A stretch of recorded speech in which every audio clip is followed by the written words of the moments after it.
हाँ देखिए बेटा, जैसे कि मान लीजिए आपका ये टेंशन फोर्स कैसे अप्लाई करते हैं, किस तरह से आपको लगानी है सिस्टम पर, डायरेक्शन क्या होगी। जैसे आपने नॉर्मल रिएक्शन के बारे में पढ़ा, normal reaction is a pushing force push the system perpendicular to the contact surface.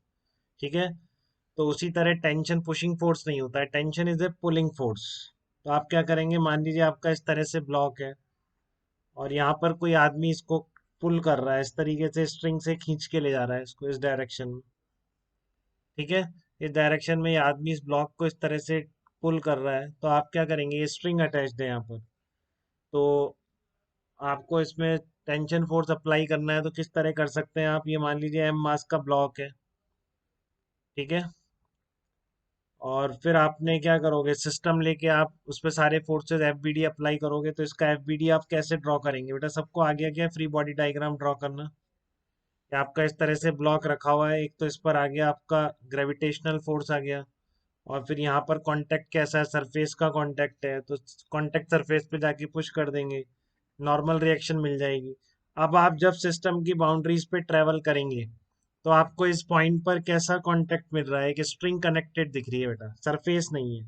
तो ये कांटेक्ट फोर्स कैसा होगा, स्ट्रिंग का फोर्स होगा। स्ट्रिंग फोर्स लगाने का क्या मेथड है, जो मैंने आपको बताया, कि जिस भी पॉइंट पर स्ट्रिंग अटैच्ड है, force applied by the is called tension force. Tension is a pulling force. For direction of tension force pull the system along the string. तो आप क्या करेंगे, कांटेक्ट पॉइंट पर जाके सिस्टम को अलोंग द स्ट्रिंग पुल कर देंगे। ठीक है। कांटेक्ट पॉइंट पर जाके आप सिस्टम को अलोंग द स्ट्रिंग क्या करेंगे, पुल कर देंगे। कांटेक्ट पॉइंट पे जाके आप सिस्टम को अलोंग द स्ट्रिंग पुल करेंगे। अब इस पॉइंट पे जाके आपको अलोंग द स्ट्रिंग पुल करना है, धक्का नहीं मारना। तो पुल आप किसकी तरफ करेंगे, स्ट्रिंग की तरफ, अलोंग द स्ट्रिंग। तो आपको उस पॉइंट पर किसकी डायरेक्शन मिल जाएगी, टेंशन फोर्स की डायरेक्शन मिल जाएगी। ठीक है। तो इस तरह से tension is a pulling force, for direction contact point पर जाकर पुल कर दीजिए। ठीक है। अब बात आती है कि अगर आपकी ये स्ट्रिंग मासलेस होगी, तो आप ये प्रूव कर सकते हैं कि हर पॉइंट पर टेंशन की वैल्यू क्या होनी है, सेम होनी है। ठीक है ना। इफ स्ट्रिंग इज मासलेस, तो आप देख सकते हैं कि हर पॉइंट पर टेंशन फोर्स की वैल्यू क्या आनी है, सेम आनी है।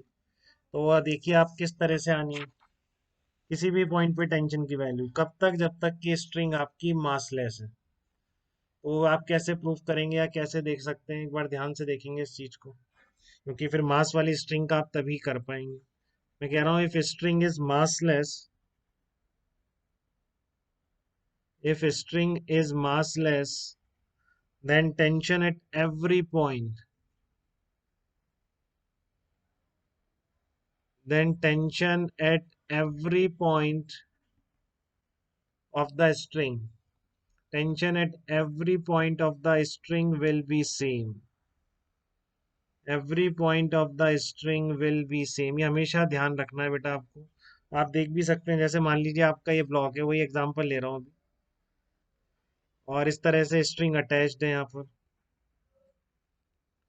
ठीक है। ये पुल कर रहा है उसको, और आपको बोला गया कि तीन डिफरेंट पॉइंट दे देता हूं मैं, ए बी सी। जैसे मान लीजिए आपका ये पॉइंट है ए, ये पॉइंट है बी, और ये एंड का पॉइंट है सी। ठीक है। और ये आदमी इस पर कैपिटल एफ फोर्स लगा रहा है, इस सी पॉइंट पर कितना फोर्स लगा रहा है, कैपिटल एफ। तो सी पॉइंट पे तो टेंशन कितनी होगी, कैपिटल एफ होगी। ठीक है। अब आपको ए पॉइंट पर निकालनी है टेंशन की वैल्यू। सबको आ रहा है बेटा समझ में, सुशांत क्लियर है आपको, यहाँ तक कोई दिक्कत तो नहीं है। ओके। अब आपको ए पॉइंट पर टेंशन की वैल्यू निकालनी है, कैसे निकालेंगे, आपने एम मास को सिस्टम ले लिया। ठीक है। एम मास को आपने सिस्टम ले लिया, आप देखेंगे कांटेक्ट सरफेस पर नॉर्मल रिएक्शन अपवर्ड होगी। इसका एम जी क्या लगेगा, वर्टिकली डाउनवर्ड लगेगा। फिर आपने और बाउंड्रीज पे ट्रेवल करा, तो ए पॉइंट पर आपको स्ट्रिंग का कांटेक्ट दिख गया। क्या होता है स्ट्रिंग फोर्स, टेंशन फोर्स होता है। पॉइंट पर जाके आपको सिस्टम को अलोंग द स्ट्रिंग पुल कर लेना है, तो आपको टेंशन फोर्स की डायरेक्शन मिल जाएगी। ठीक है। तो आपने मान लो पूरा सिस्टम एक ही स्ट्रिंग से बंधा है, एक साथ भी सिस्टम ले सकते हैं इसको। तो ये पूरा एक्सलरेशन मान लो ए से आगे जा रहा है। ठीक है।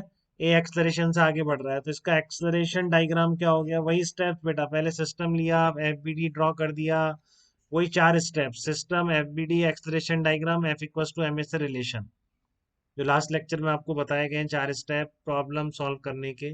तो इसका एक्सलरेशन इधर मान लिया। अब आप F equals to M A relate कर दीजिए। वर्टिकल में आपको क्लियर है N equals to M G हो रहा है, ठीक है, बट वर्टिकल में फोर्स बैलेंसिंग टेंशन फोर्स नहीं दे रही है, और मेरा पर्पज है टेंशन निकालना ए पॉइंट पर, जिसको मैंने टी ए बोला। तो यहाँ पर टी ए की वैल्यू कितनी आ गई, मास इंटू एक्सलरेशन आ गई।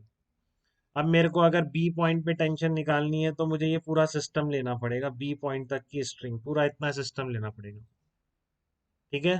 तो अब ये पूरा सिस्टम मैं ले सकता हूँ क्या, बिल्कुल ले सकता हूँ। तो कौन बताएगा क्यों ले सकता हूँ, बताओ, इस पूरे को एक साथ सिस्टम क्यों ले सकता हूँ। ये ब्लॉक आपका और ये पार्ट ऑफ द स्ट्रिंग, इस पूरे को एक साथ सिस्टम में क्यों ले सकता हूँ, कोई बता सकता है ये चीज।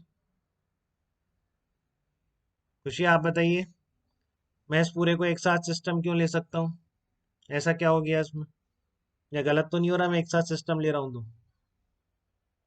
कोई बताइए बेटा जल्दी से, सिस्टम लेने की कंडीशन कल बताई गई थी, पार्थ आप बताइए कल। हाँ, वेरी गुड। स्ट्रिंग के हर पॉइंट का एक्सलेशन सेम है बेटा, ठीक है ना, बिल्कुल सही बोल रहे हैं। इसलिए मैं इस स्ट्रिंग प्लस ब्लॉक को क्या ले सकता हूँ, सिस्टम ले सकता हूँ। तो इस पॉइंट पे टेंशन की वैल्यू कितनी मान लेते हैं, टी भी मान लेते हैं इस पॉइंट, ठीक है। अरे खुशी का आज क्या हो रहा है, नेट नहीं सही हो रहा बिल्कुल भी, मेरा भी नहीं है बट लेकिन खुशी का ज़्यादा डिस्टर्ब हो रहा है। हाँ देखो, तो आपका इस पॉइंट पे टेंशन की वैल्यू टी भी है।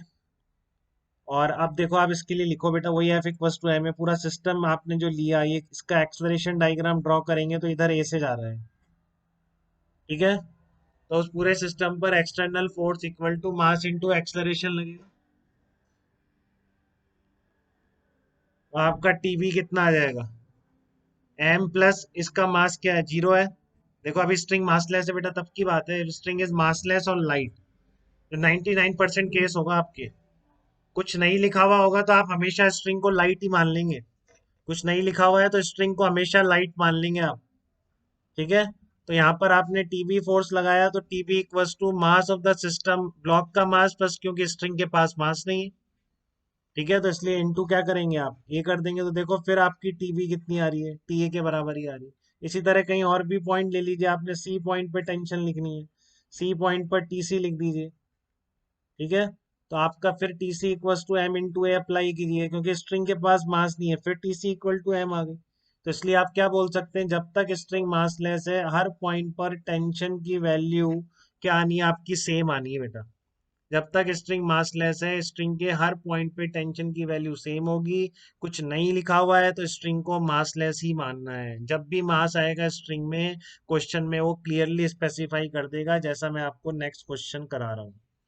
तो यहाँ ये दो बातें कंप्लीट की हैं बेटा मैंने, कि टेंशन फोर्स कैसे लगाना है। Tension force is a pulling force, किसी पॉइंट पर स्ट्रिंग अटैच्ड होगी, उस पॉइंट पर जाके अलोंग द स्ट्रिंग आपको पुल कर देना है, ठीक है। और दूसरा क्या है आपका, कि हर स्ट्रिंग के डिफरेंट डिफरेंट पॉइंट्स पर टेंशन की वैल्यू कितनी होगी, ठीक है। तो स्ट्रिंग आपकी क्या है, मासलेस है, तो आप देख रहे हैं कि हर पॉइंट पर टेंशन की वैल्यू क्या आनी है, सेम आनी है, ठीक है। यहाँ तक किसी को कोई दिक्कत हो तो मुझे बताइए।